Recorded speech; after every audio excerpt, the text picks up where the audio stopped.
Hello students, I am Navnil Kaur from Tagore School. We are studying in this video the first lesson of 4th class EVS. It is the second video of this lesson. इस lesson का ये दूसरा video है. First video में हमने यहाँ तक इसको रीड किया था, एक्सटेंडेड फैमिली तक. Now we have to read the next part of this lesson. The next point is how our family structure changes over time. कि हमारा जो फैमिली का स्ट्रक्चर है, परिवार की जो संरचना है, उसकी बनावट है, परिवार की स्ट्रक्चर जो है वो टाइम के साथ में कैसे चेंज हो गई है, कैसे बदल गई है. Now we are reading from the first paragraph of this point. The way our physique changes as we grow. जिस तरह से हमारा फिजिकल यानी शारीरिक संरचना चेंजेज यानी बदल जाती है. एज वी ग्रो, जैसे जैसे हम बड़े होते हैं. जैसे जैसे हम बड़े होते हैं तो हमारी शारीरिक संरचना बदल जाती है. इन द सेम वे, उसी तरह से our families also change. हमारे परिवार भी बदल जाते हैं with the passage of time. उसी तरह हमारे परिवार भी बदल गए हैं समय के साथ साथ. Some family members grow very old. कुछ फैमिली के मेंबर्स बूढ़े हो जाते हैं.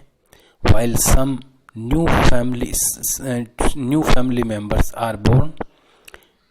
जबकि कुछ नए फैमिली मेंबर्स जन्म लेते हैं इनटू द फैमिली में. This change is very natural. ये जो परिवर्तन है कि कुछ लोग बूढ़े हो जाते हैं, कुछ लोग नए जन्म लेते हैं, ये जो चेंज है, ये जो परिवर्तन है, ये बहुत ही नेचुरल यानी प्राकृतिक है. And every family undergoes this change. और हर परिवार, हर फैमिली इससे गुजरता है. We can call it the life cycle. हम इसको लाइफ साइकिल कह सकते हैं कि जब बच्चे जन्म लेते रहते हैं, पुराने लोग बूढ़े होते रहते हैं, ओल्ड होते रहते हैं. ये जो साइकिल है, ये जो चक्र है, ये लाइफ साइकिल इसको कहा जा सकता है, यानी जीवन चक्र. There are many ways in which, बहुत सारे ऐसे तरीके हैं इन विच, जिसमें कि a family structure changes over time. Time के साथ फैमिली का स्ट्रक्चर बदलता जाता है. Some members may shift to another place. कुछ मेंबर्स, कुछ परिवार के सदस्य शिफ्ट हो जाते हैं एक जगह से दूसरी जगह पर. टू अनदर प्लेस, दूसरे स्थान पर. फॉर हायर स्टडीज, कुछ लोग ऊंची शिक्षा ग्रहण करने के लिए दूसरे स्थान पर चले जाते हैं. और जॉब्स या काम करने के लिए दूसरे स्थान पर चले जाते हैं. समटाइम्स, कई बार, new members are also added to the family. कई बार नए मेंबर्स, नए सदस्य वो भी परिवार में ऐड हो जाते हैं यानी जुड़ जाते हैं. व्हेन समवन गेट्स मैरिड, जब कुछ किसी की शादी हो जाती है. To our existing family members, हमारे वर्तमान फैमिली मेंबर्स में से किसी की जब शादी हो जाती है. They join new our family, तो जो नया मेंबर आता है, जो बहू आती है, वो हमारी फैमिली को ज्वाइन करते हैं, वो हमारी फैमिली में शामिल हो जाते हैं. And become new family members, और नए फैमिली मेंबर्स बन जाते हैं. सिमिलरली, इसी तरह से the birth of a family, of A baby, किसी एक छोटे बच्चे का जन्म, इन ए फैमिली, किसी फैमिली में, और अडॉप्टिंग ए चाइल्ड, या किसी बच्चे को गोद लेने से. आल्सो एड्स, इससे भी जुड़ जाता है, a new member in family. Family में इस तरह से भी नए मेंबर जुड़ते हैं, जैसे किसी की शादी हुई तो नया मेंबर आ गया, कोई बच्चे ने जन्म लिया तो नया न्यू मेंबर ऐड हो गया, या किसी बच्चे को गोद ले लिया तो वो भी नया मेंबर जुड़ गया. अब ये गोद लेने का क्या एस्पेक्ट है, क्या पहलू है, ये गोद लेना क्या होता है? तो नेक्स्ट जो पॉइंट है वो इसी से रिलेटेड है, एडॉप्शन। एडॉप्शन यानी गोद लेना। हमने सुना होगा कई बार किन्हीं के बच्चे नहीं होते हैं तो वो किसी और दूसरे बच्चे को गोद ले लेते हैं, यानी वो किसी दूसरे बच्चे को अपने बच्चे की तरह पालते पोसते हैं। लेकिन ये सारा कानूनी रूप से करना होता है, ऐसा नहीं कि बिना किसी को कहे किसी भी बच्चे को घर में रख लिया, ये गैर कानूनी है। लेकिन कानून को लिख कर देना पड़ता है कि मैं इस बच्चे को अपने घर में अडॉप्ट कर रहा हूँ और इसकी सारी जिम्मेदारी मेरी रहेगी। तो इस तरह से ये लीगली करना पड़ता है, कानूनी रूप से करना पड़ता है। तो इसमें हम लोग पढ़ेंगे कि एडॉप्शन क्या होता है, गोद लेना क्या होता है। Adoption is the act of legally taking a child. Adoption एक एक्ट है, एक्ट यानी कार्य है, of legally taking a child, कानूनी रूप से। लीगली यानी कानूनी रूप से, टेकिंग ए चाइल्ड एक बच्चे को लेना, and bringing that child up. Bringing up का मतलब होता है पालन पोषण, और उस बच्चे का पालन पोषण करना एज वंस ओवन, खुद के बच्चे की तरह। जैसे खुद का बच्चा होता है वैसे उस बच्चे का पालन पोषण करना, कानूनी रूप से किसी को लेना और उसका खुद के बच्चे की तरह पालन पोषण करना।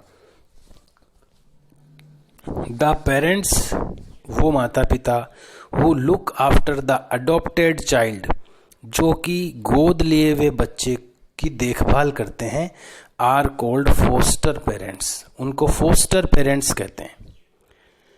जो बच्चे को गोद लेते हैं किसी दूसरे बच्चे को, उनको फोस्टर पेरेंट्स कहते हैं। FOSTER, foster, PARENTS, parents. Adoption is a kind deed. Adoption जो ये काम है गोद लेने का, एडॉप्शन जो है वो एक काइंड डीड है, यानी काइंड यानी दयालुता का कार्य है। A child who losses his और हर पेरेंट्स, ऐसा बच्चा जिसने अपने पेरेंट्स को खो दिया है, लॉस कर दिया है, इज कॉल्ड ए ऑर्फन, उसको अनाथ कहते हैं। जिस बच्चे के माता पिता चले जाते हैं कोई एक्सीडेंट में या किसी भी प्रकार से, तो उसको बच्चे को ऑर्फन कहते हैं, यानी अनाथ कहते हैं। Children who loss their parents in accidents, जो बच्चों के माता पिता एक्सीडेंट में गुजर जाते हैं और नेचुरल कैलेमिटीज़ या प्राकृतिक आपदाओं में वो अपने माता पिता को खो देते हैं, or brought to an orphanage, उनको ऑर्फनेज में रखा जाता है, लाया जाता है। ऑर्फनेज यानी अनाथालय में लाया जाता है। The parents who loss their child, जैसे कई बच्चों के माता पिता नहीं रहते हैं, ऐसे ही कई माता पिता ऐसे होते हैं जिनके बच्चा नहीं रहता है। तो ऐसे जो माता पिता होते हैं, ऐसे जो पेरेंट्स होते हैं, the parents who loss their child और आर चाइल्डलेस, ऐसे माता पिता जिन्होंने अपने चाइल्ड को लॉस कर दिया यानी खो दिया है, या वो चाइल्डलेस है यानी जिनके बच्चा है ही नहीं, गो टू एन ऑर्फनेज, तो वो अनाथालय में जाते हैं जहाँ वो इस तरह के बच्चे को रखा जाता है। टू अडॉप्ट ए चाइल्ड, एक बच्चे को गोद लेने के लिए। They look after them, him और हर, वे उसको उसकी देखभाल करते हैं, एज देयर ओवन चाइल्ड, अपने खुद के बच्चे की तरह। द चाइल्ड गेट्स लव, बच्चे को मिलता है प्रेम, केयर यानी सुरक्षा देखभाल, एंड ए होम, और एक घर मिलता है उसको, विद ए न्यू फैमिली, एक नया परिवार भी मिलता है। तो इस तरह से किसी बच्चे को अपना बच्चा समझकर उसको प्रेम देना, उसको देखभाल करना और कानूनी रूप से उसको अपने घर में रखना, इसको एडॉप्शन कहते हैं, गोद लेना। The next point is mother in her childhood, माँ अपने बचपन में। जैसे आप लोग अभी बचपन में हैं, ऐसे ही आपकी मम्मी भी कभी बचपन में रही होगी, उसी के बारे में इसमें दिया हुआ है। ऑल लिविंग थिंग्स ग्रो, हर सजीव वृद्धि करता है। आवर अपीयरेंस, हमारा जो अपीयरेंस है यानी हम जैसे दिखते हैं, वो भी चेंज हो जाता है, चेंजेज यानी बदलता है। एज वी एज, जैसे जैसे हमारी उम्र होती है। आवर हैबिट्स, हमारी आदतें। लाइक्स एंड डिसलाइक्स, हमारी पसंद और नापसंद। आल्सो चेंज, वो भी बदलती है। In due course of time, इसी समय के दौरान। जैसे जैसे आदमी बड़ा होता जाता है तो उसकी पसंद, उसकी नापसंद यानी लाइक और डिसलाइक, उसकी हैबिट्स यानी आदतें, ये सब चेंज होती जाती है। If you ever look at your mother's old photographs, यदि आपने कभी अपनी मम्मी के पुराने फोटोग्राफ देखे होंगे, यू विल फाइंड, आप पाएंगे, that she too was a little girl of your age, कि वो भी आपकी जैसी उम्र की छोटी बच्ची थी। आस्क योर मदर, अपनी मम्मी से पूछें, अबाउट द प्लेस, उन जगहों के बारे में, वेयर शी ग्रो अप, जहाँ वो बड़ी हुई, एंड द पीपल, और उन लोगों के बारे में, इन हर नेबरहुड, जो कि उनके पड़ोस में रहते थे, शी ग्रो अप विद, जिनके साथ वो बड़ी हुई, the stories about her family members, उनके मम्मी के परिवार के सदस्यों की कहानियाँ, स्कूल, मम्मी की स्कूल की कहानी, फ्रेंड्स, मम्मी के दोस्तों की कहानी, एंड हॉबीज़, और मम्मी के हॉबीज़ यानी उनको क्या क्या काम करना पसंद था उसके बारे में जो कहानियाँ हैं, will describe all the similarities, ये जो कहानियाँ हैं उनके बचपन की, ये सभी वर्णन करेगी, डिस्क्राइब यानी वर्णन करेगी, ऑल द सिमिलरिटीज, सारी समानताओं के बारे में, एंड डिससिमिलरिटीज, और असमानताओं के बारे में, between you and your mother, आपके और आपकी मम्मी के भी, एज ए चाइल्ड, आप एक बच्चे के रूप में आप में और आपकी मम्मी में क्या सिमिलरिटीज़ हैं, क्या समानताएं हैं और क्या डिससिमिलरिटीज़ हैं, क्या असमानताएं हैं। जब आप अपनी मम्मी से इन सब बातों के बारे में पूछेंगे तो इससे आपको पता चलेगा कि जब मम्मी आपकी छोटी बच्ची थी तब आप में और उनमें क्या समानताएं, सिमिलरिटीज़ और डिससिमिलरिटीज़ थी। We must accept the change, हमें ये चेंज जो होता है, चेंज यानी बदलाव, ये जो बदलाव होता है इसको एक्सेप्ट करना चाहिए यानी स्वीकार करना चाहिए। अभी आप बच्चे हैं तो आपके ऊपर कोई रेस्पॉन्सिबिलिटी नहीं है, कोई जिम्मेदारी नहीं है, लेकिन आप बड़े हो जाएंगे तो आपको जिम्मेदारियां स्वीकार करनी पड़ेगी। तो ये जो चेंजेज होते हैं, जो बदलाव होते हैं, इनको हमें एक्सेप्ट करना चाहिए, स्वीकार करना चाहिए। दैट टेक्स प्लेस, जो होते हैं इन आवर फैमिली, हमारे परिवार में, ओवर टाइम, समय के साथ साथ जो बदलाव होते हैं उसको हमें एक्सेप्ट करना चाहिए। एक्सेप्टिंग द चेंज, ये जो चेंज को एक्सेप्ट करना हेल्प्स, इससे ये सहायता करता है। जो आदमी चेंज को एक्सेप्ट कर लेता है उससे क्या होता है, ये सहायता करता है इन स्ट्रेंथिंग फैमिली बॉन्ड्स, ये परिवार के जो संबंध होते हैं, फैमिली बॉन्ड्स, ये परिवार के संबंधों को स्ट्रेंथ देता है, मजबूती देता है। And developing a sense of understanding, और डेवलप करता है, विकसित करता है, a sense of developing amongst family members, और ये सेंस ऑफ अंडरस्टैंडिंग, एक दूसरे को जो अंडरस्टैंडिंग होती है, समझ होती है एक दूसरे की, उस बात की समझ को विकसित करने में, डेवलप करने में ये चीज़ मदद करती है। अगर अपन इन बदलावों को स्वीकार करते हैं, अगर हम इन चेंजेज को एक्सेप्ट करते हैं, तो हमें ये जो बदलाव होते हैं, अभी हम बच्चे हैं, आप बच्चे हैं, जब आप बड़े हो जाएंगे तो कुछ चीज़ें बदल जाएगी और उनको हमें एक्सेप्ट करना चाहिए। इससे हमारी परिवार मजबूत बनेगा। The next is representing our traditions and values. Representing, respecting मतलब आदर देना। किसको आदर देना? आवर ट्रेडिशंस, हमारी परंपराओं को, एंड वैल्यूज़, और हमारे मूल्यों को। अब मूल्य क्या है? अच्छी बातें।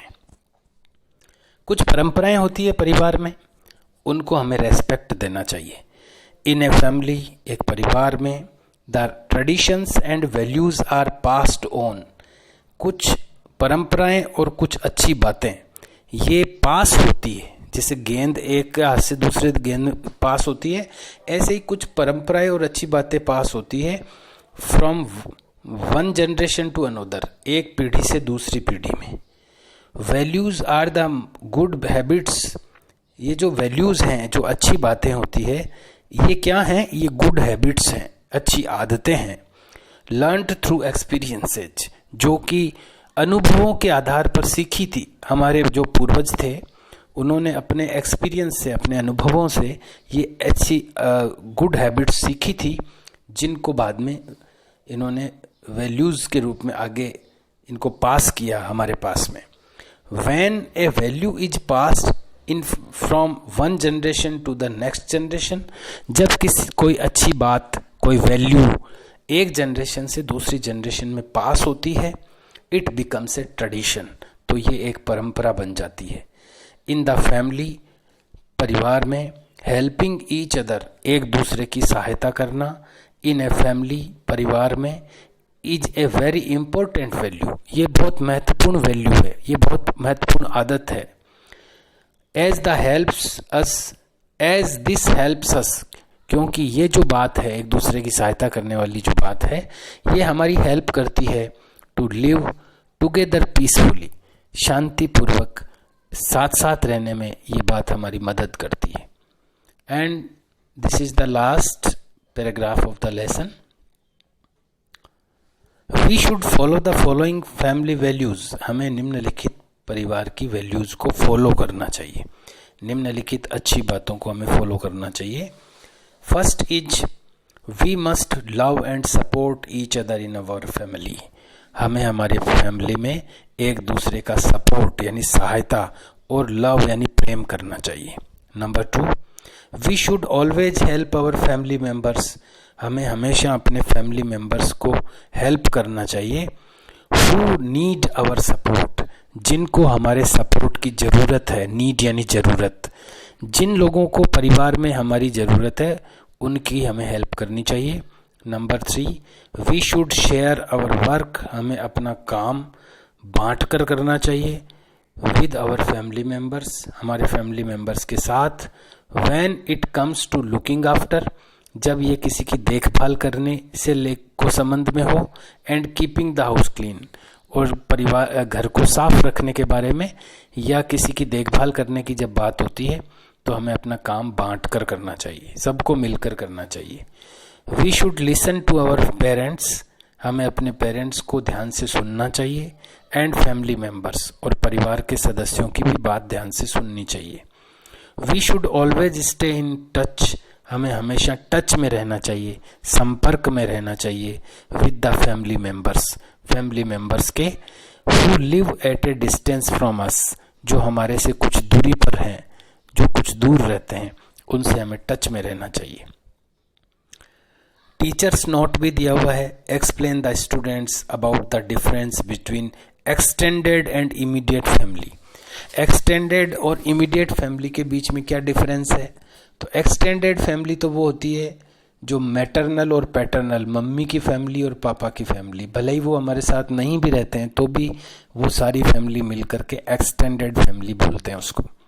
और इमीडिएट फैमिली वो है जो हमारे घर में रहते हैं, भले ही वो छोटी है चाहे बड़ी है, न्यूक्लियर है चाहे जॉइंट है, जो हमारे साथ एक ही सेम हाउस में रहते हैं, उस फैमिली को इमीडिएट फैमिली कहते हैं।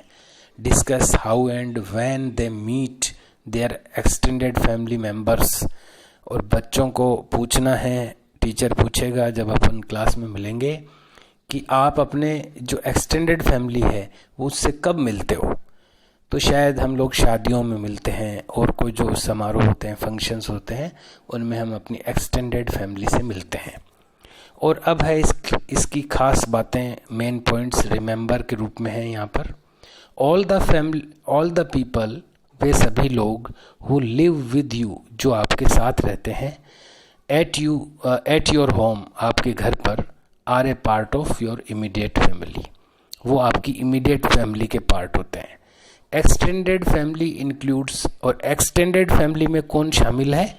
ऑल द रिलेटिव्स, वो सभी संबंधी, who live in other cities और कंट्रीज, जो दूसरे शहरों में रहते हैं या दूसरे देशों में रहते हैं, ऐसे फैमिली के सारे मेंबर भी वो शामिल रहते हैं एक्सटेंडेड फैमिली में। द फैमिली स्ट्रक्चर चेंजेज, एक परिवार का स्ट्रक्चर चेंज होता है, उसकी संरचना में बदलाव आता है। When a baby is born, जब कोई बच्चा जन्म लेता है, और any member of the family gets married, या कोई परिवार का सदस्य जब शादी करता है या कोई नया बच्चा जन्म लेता है तो फैमिली का स्ट्रक्चर चेंज होता है। A child adopted by someone, किसी के द्वारा जब चाइल्ड यानी बच्चे को अडॉप्ट किया जाता है, गोद लिया जाता है, is called an adopted child, तो उसको अडोप्टेड चाइल्ड कहा जाता है। The parents who adopt a child, वे पेरेंट्स जो एक बच्चे को गोद लेते हैं, आर कॉल्ड फोस्टर पेरेंट्स, उन पेरेंट्स को फोस्टर पेरेंट्स कहते हैं। We must love and support, हमें प्रेम और सहायता करनी चाहिए, ईच अदर, एक दूसरे की, इन आवर फैमिली, हमारे परिवार में। These are the most important points of this lesson. The lesson is over, finished now. We will do the question answer in next turn. You should observe the lesson once surely. एक बार ज़रूर आप इसको observe फिर से करें, lesson को सुने और डेफिनेशंस को लर्न करें, like extended family, like nuclear family, like joint family, what is adoption, ये जो कुछ चीज़ें हैं इनकी डेफिनेशंस भी आप लर्न कर सकते हैं।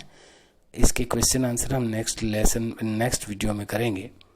Okay, bye, stay home and stay safe. Okay, see you, bye.